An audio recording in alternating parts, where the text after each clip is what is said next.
ತರಾವರಿ ಕುಕಿಂಗಿಗೆ ಸ್ವಾಗತ ವೀಕ್ಷಕರೇ. ನಾನು 200 ಗ್ರಾಮ್ ಅಷ್ಟು ಚಿಕನನ್ನು ತಗೊಂಡಿದ್ದೇನೆ. ಇದಕ್ಕೆ ಉಪ್ಪು, ಕಲ್ಲುಪ್ಪು, ಅರಿಶಿಣದ ಪೌಡರ್, ಸ್ವಲ್ಪ ಕಾಚಂ ಪುಡಿ ಅಂತ ಹೇಳ್ತಾರೆ ಕೊಡಗಿನಲ್ಲಿ ಇದಕ್ಕೆ, ಅದನ್ನು ಸಹ ಸೇರಿಸಿ ಮಿಕ್ಸ್ ಮಾಡಿ ಇಟ್ಟಿರ್ತೇನೆ. ಒಂದು 15 ನಿಮಿಷ ಮ್ಯಾರಿನೇಷನ್ ಮಾಡಿ ಇಟ್ಟಿರಬೇಕು. ಇದಕ್ಕೆ ನಾನು ಸ್ಕಿನ್ಲೆಸ್ ಬೋನ್ಲೆಸ್ ಚಿಕನನ್ನು ತಗೊಂಡಿದ್ದೇನೆ. ನೀವು ಯಾವ ಚಿಕನ್ ಆದರೂ ತಗೋಬಹುದು. ಒಂದು ಫ್ರೈ ಪ್ಯಾನ್ ಬಿಸಿಗಿಟ್ಟು ಅದಕ್ಕೆ ಒಂದು 4 ಚಮಚದಷ್ಟು ಎಣ್ಣೆಯನ್ನು ಹಾಕಬೇಕು. ಎಣ್ಣೆ ಬಿಸಿಯಾದ ನಂತರ ಸಾಸಿವೆಯನ್ನು ಸಹ ಹಾಕಬೇಕು.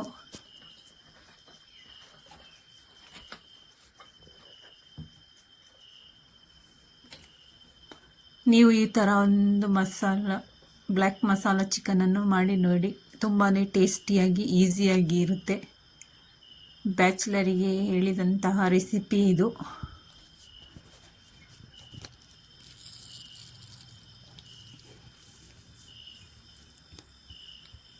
ಸಾಸಿವೆ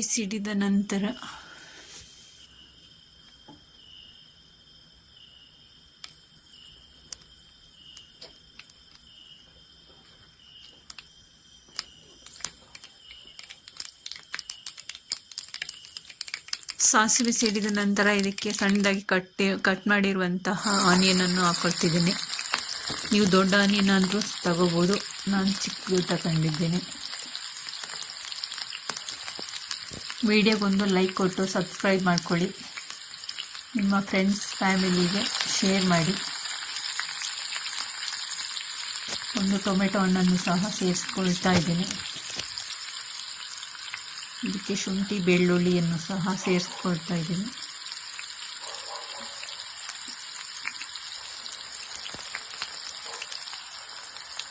ಕರಿ ಲೀವ್ಸನ್ನು ಸಹ ಸೇರಿಸ್ಕೊಂಡು ಚೆನ್ನಾಗಿ ಮಿಕ್ಸ್ ಮಾಡಿ ಎಣ್ಣೆಯಲ್ಲಿ ಬೇಯುವಂತೆ ನೋಡ್ಕೊಳ್ಬೇಕಿದು. ಎಣ್ಣೆಯಲ್ಲಿ ಈ ಥರ ಫ್ರೈ ಆಗಬೇಕು. ಒಂದು 10 ನಿಮಿಷದವರೆಗೂ.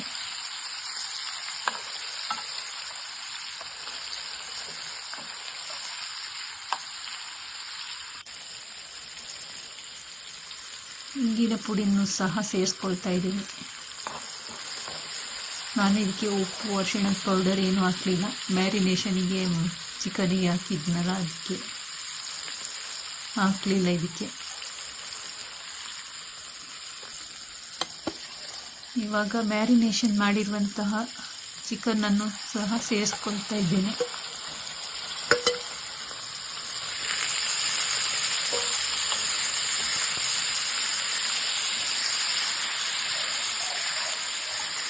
ಚಿಕನ್ ಎಣ್ಣೆಯಲ್ಲೇ ಸ್ವಲ್ಪ 15 ನಿಮಿಷದವರೆಗೂ ಬೇಯಿಸಬೇಕು. ಈ ಥರನೇ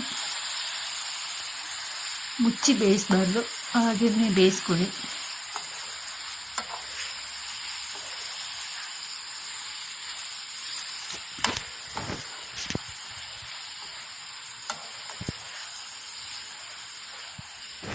ಮನೆಯಲ್ಲಿ ನೀವು ಟ್ರೈ ಮಾಡಿ, ಮಕ್ಕಳಿಗೂ ಮಾಡಿಕೊಡಿ.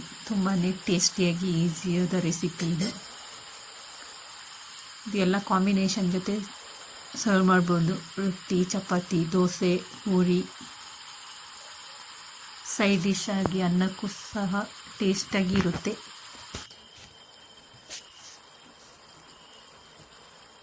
ಈ ಥರ ಕುದಿ ಬಂದ ನಂತರ ಬ್ಲ್ಯಾಕ್ ಚಿಲ್ಲಿ ಪೌಡರನ್ನು ಸಹ ಸೇರಿಸ್ಕೊಳ್ತಾ ಇದ್ದೇನೆ.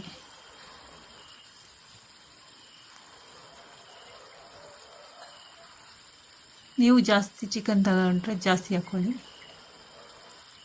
ಇದು ಮಸಾಲ ಪೌಡರನ್ನು ಸಹ ಸೇರಿಸ್ಕೊಳ್ತಾ ಇದ್ದೇನೆ. ಧನಿಯಾ ಪುಡಿ, ಜೀರಿಗೆ ಪೌಡರ್, ಕಾಳು ಮೆಣಸಿನ ಪೌಡರ್, ಗರಂ ಮಸಾಲ ಪೌಡರ್ ಎಲ್ಲವೂ ಇದರಲ್ಲೇ ಇದೆ. ಚೆನ್ನಾಗಿ ಮಿಕ್ಸ್ ಮಾಡಿ ಬೇಯಿಸಬೇಕು.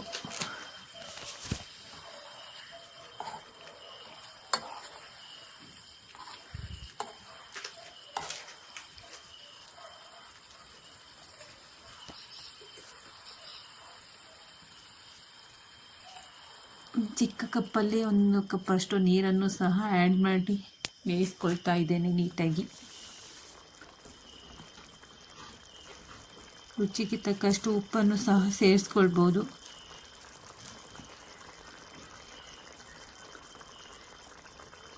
ಫೈನಲಿ ಈ ಥರ ರೆಡಿ ಆಯಿತು ನೋಡಿ ನಮ್ಮ black masala chicken. Thank you for watching. ಎಲ್ಲರಿಗೂ ಬಾಯ್ ಬಾಯ್.